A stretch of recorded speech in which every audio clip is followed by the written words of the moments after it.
Hi guys! For today's video, punta tayo sa Jollibee and order ako ng Jollibee ni guys. So, gusto kong matry talaga yung naabangan ko yung bias ko dito sa photocard guys. So, first pagdating ko sa Jollibee is pinapunta ako dun sa kiosk guys kasi dyan talaga una mo na mag-order bago ka dun pumila. And then, sakto naman, wala na talagang meal B guys. Ang bilis niya ma-sold out. So, yung meal A na lang talaga yung natitira. Pero, syempre, laban na yan kasi gusto ko talaga makakuha ng photocard ng Bini.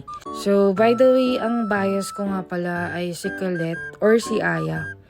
Pero, check natin kung sino makukuha. Pero, lahat naman talaga sila is lahat gusto ko talaga.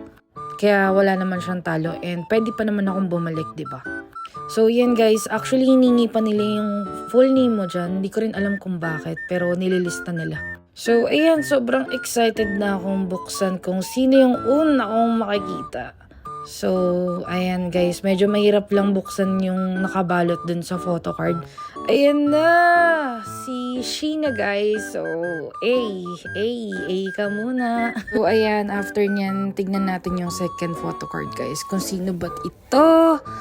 Ayan guys, si Bini Mika. So, happy pa rin naman ako and babalik pa rin naman ako nito para makompleto sila. So, sana nagustuhan nyo guys and yun lang.